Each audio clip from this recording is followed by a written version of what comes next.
the Lamb of God who takes away the sins of the world.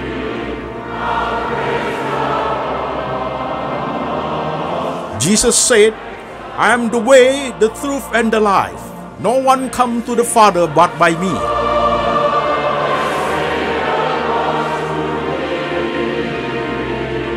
For God so loved this world, so he gave his one and the only Son. Whoever believes in him shall not perish, but have eternal life. Shalom saudara-saudara sekalian, nama saya Pendeta Antoni Chang.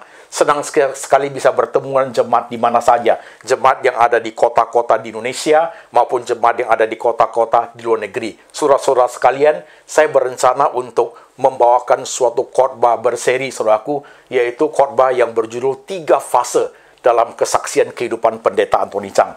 Namun sebelum 3 fase khotbah 3 berseri ini saya khotbahkan, saudaraku, hari ini adalah suatu intro besar, membawa suatu introduction supaya jemaat bisa mengerti 3 fase khotbah berseri ini arahnya mau kemana, saudara-saudara sekalian. Saudara-saudara sekalian, hidup sebagai manusia, saudaraku, yang dicipta oleh Tuhan, setiap kita pasti punya tujuan hidupnya, saudaraku. Apalagi kita yang man in Christ, artinya kita yang hidup dalam anugerah Tuhan Yesus, menerima Yesus sebagai juru selamat, pasti punya anugerah khusus yang Tuhan berikan bagi kita. Ada suatu tujuan hidup yang spesial buat kita orang percaya, saudaraku. Tapi saudara, kalau saudara berkata, saya kan Pak, sebagai mahasiswa, juga saya hidup, sudah melayani. Sebagai ibu rumah tangga, membesarkan anak-anak kan juga sudah pelayanan. Saya kerja, mencari penghasilan untuk menghidupi anak, istri, kan juga sudah melayani, Pak. Saya menjaga papa mama saya, kan sudah pelayanan, Pak. Jangan lupa loh, saudaraku. Setiap manusia, bahkan manusia yang ateis, yang hidup pada abad-abad dulu, saudaraku, yang tidak percaya apapun, saudara sekalian, mereka juga melakukan hal yang sama, loh, saudaraku. Maka harus sudah punya pemikiran yang sesuatu yang lebih spesifik, saudaraku. Yaitu kita hidup bukan sekadar hidup untuk hidup, makan, beranak cucu, kemudian selesai. Pasti ada satu makna khusus yang harus kita lakukan, saudaraku. Nah, itu yang saya sebut sebagai red line. Ada suatu garis merah dalam kehidupan setiap orang yang Tuhan mau kita menemukan itu, saudaraku. Tapi kita harus ingat, saudara sekalian, tidak mudah untuk menemukan red line itu.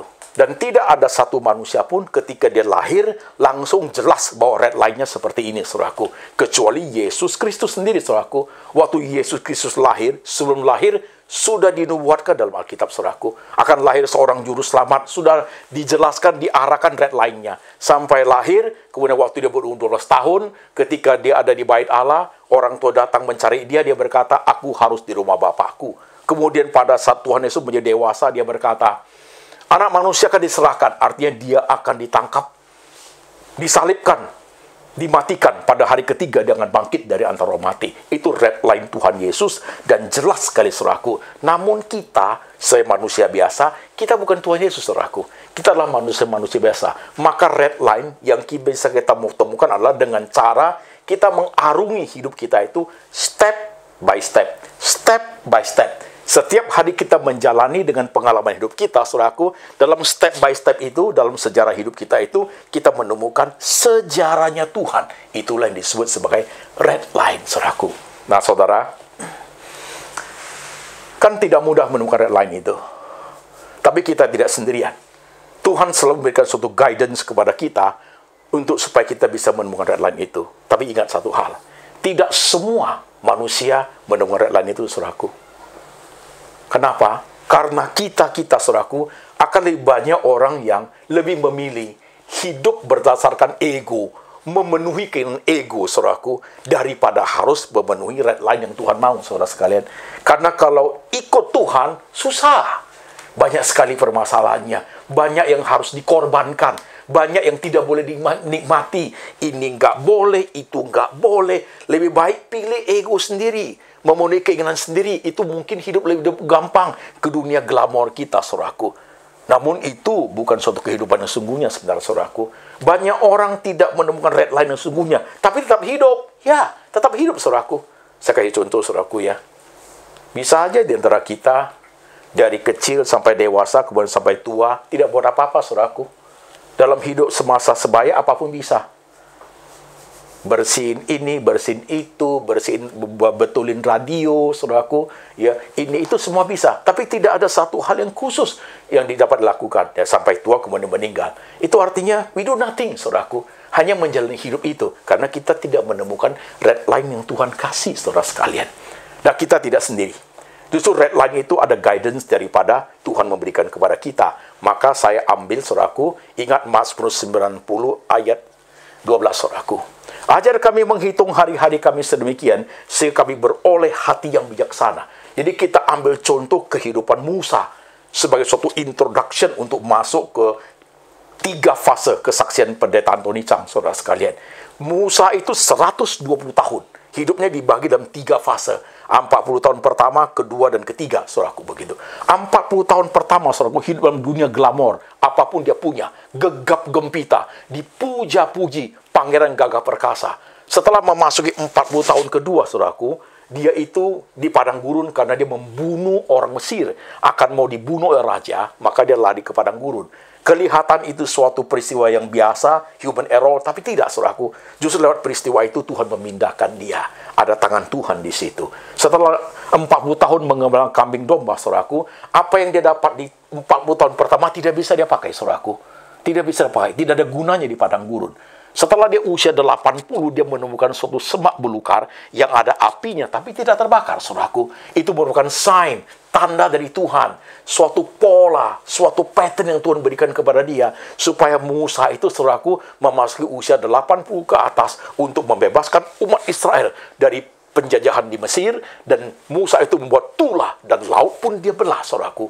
Saudara sekalian, ini pola, pattern yang Tuhan terapkan dalam hidup supaya kita menemukan red line itu, saudaraku. Dari contoh Musa itu kita akan melihat, saudaraku. Nah, waktu diterapkan dalam hidup kita masing-masing, termasuk 3 fase kesaksian hidup saya, saudaraku, saudara akan menemukan itu. Dan pola atau pattern, saudaraku, dia harus fleksibel. Tidak harus setiap kita, fase pertama harus umur 40 tahun seperti Musa. 40 enggak, saudaraku, dia itu fleksibel. Tidak harus baku seperti setiap orang harus sama. Pengalaman pun berbeda, saudaraku. Maka ketika saudara masuk ke 3 fase kesaksian hidup saya, saudara akan menemukan apa, saudaraku? Fase pertama, dari saya muda sampai berusia 26 tahun, saya kena depresi, saudaraku. Ya, saudara pernah mendengar tentang saya bahwa saya mantan orang gila, orang sakit jiwa, hidup dalam dunia depresi. Itu benar, saudaraku. Itu benar. Nah, kesaksian fase kedua, yaitu masa sekolah menjadi pendeta, saudaraku. Pelayanan selama 25 tahun melayani Tuhan, saudara sekalian. Banyak sekali peristiwa yang Tuhan membawa kepada suatu red line yang makin jelas. Kemudian usia 54 tahun ke atas. Sebelum masuk 54, saya kena serangan jantung, saudaraku, dan pendarahan di mata. Itu pun saya tidak mati, saya melewati itu, dan sekarang 50 tahun ke atas masuk fase ketiga. Itu hidup saya, saudaraku. Dan saudara perhatikan. Pada saat saudara ketika mendengar kesaksian saya dalam 3 fase itu, saudaraku, kesaksian saya, saudara mendengarnya terharu, ya. Tuhan hebat ya, Tuhan bisa bekerja seperti itu, dari seorang gila menjadi seorang pendeta, saudaraku. Saudara kalau hanya terharu saja, saudara mendapat kerohanian itu hanya 1 portion. Tapi kalau saudara bukan segera terharu, saudara bisa menyimak dengan baik, melihat 3 fase itu, saudara melihat pola, pattern, red line, muncul Christian worldview dalam pikiran saudara itu, you get kerohanian double portion. Saya mau itu, saudaraku. Sehingga saudara tidak rugi. Dan ketika saudara bisa dapat hal seperti itu, saudara bisa terapkan. Saudara bisa melihat pola yang fleksibel di dalam kehidupan Musa, pola yang di dalam kehidupan saya, saudara bisa terapkan juga dalam kehidupan saudara. Sehingga saudara benar-benar rohaninya bertumbuh dengan baik. Itu yang saya mau dalam 3 fase kesan hidup saudaraku. Nah, ini intro yang besar akan membawa jemaat ke arah sana, saudara sekalian. Saya berharap dengan demikian itu kita menemukan, saudaraku. Tapi ingat, saudaraku, untuk bisa masuk ke bagian-bagian seperti itu, saudaraku, dibutuhkan yang disebut sebagai spiritual quotient, SQ. Ada intelligent quotient, IQ, ada emotional quotient, saudaraku, ada spiritual quotient, kecerdasan rohani yang membawa kita untuk mengerti rencananya Tuhan.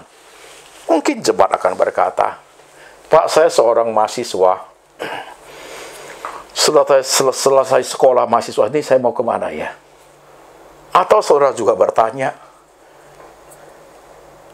apakah hidup saya setelah selesai masa saya mau kerja jadi apa ya?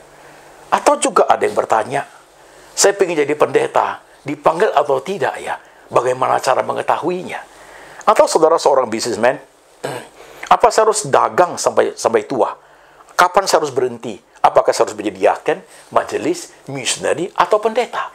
Mungkin juga seorang ibu bergumul, saudaraku, sekian lama menjadi wanita karir, ketika dia melihat adiknya hanya seorang perempuan, hidup menjadi seorang ibu rumah tangga, dia bergumul tentang hidupnya, saudaraku. What is life for? Inilah yang menjadi perjuangan, pemikiran, pergumulan manusia itu untuk mengerti arus hidupnya, untuk mengerti red line hidupnya, saudara sekalian. Kalau saya boleh ambil contoh, saudaraku. Saudara mengenal Maria Sharapova. Sejak umur 7 tahun, orang tuanya sudah mengajar dia latihan tenis, begitu. Perlahan tapi pasti, olahraga itu menjadi suatu hobi buat dia. Sampai di remaja, menjadi mantap hobinya. Dan akhirnya menjadi petenis terkenal, saudaraku. Saudara kenal Rudy Hartono. They found their red line, saudaraku.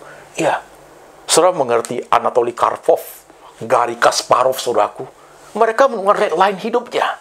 Mereka menemukan apa yang diberi Tuhan yang paling baik untuk menjadikan mereka terkenal, saudaraku. Setiap kita punya. Tapi ketika kita tidak menemukannya, kita tidak menjadi sinar. Kita tidak menjadi mercusuar bagi setiap orang, saudaraku. Ini yang kadang-kadang kita tidak menemukan. Karena kita hidup berdasarkan ego kita, saudaraku. Saya berharap khotbah hari, saudaraku, bisa membuka suatu intro yang besar untuk masuk ke 3 fase kesaksian hidup Pendeta Anthony Chang. Saudaraku, berharap ini menjadi intu besar, dan saudara jangan lupa, pada saat saudara mendengar seperti ini, saudara klik subscribe dan lonceng. Kenapa? Karena saudara akan mengikuti konsistensi secara sistematis. Khotbah-khotbah berseri akan saya lanjutkan, saudaraku. Dan setelah selesai 3 seri, 3 fase kesaksian Pendeta Anthony Chang, akan dilanjutkan, saudaraku, dengan khotbah-khotbah yang topikal, yang menyentuh seluruh bagian kehidupan orang percaya, menyentuh semua dimensi daripada pertemuan rohani itu, sehingga rohani itu menjadi kuat dalam menghadapi zaman yang susah ini. Saudaraku, Tuhan Yesus memberkati. Amin.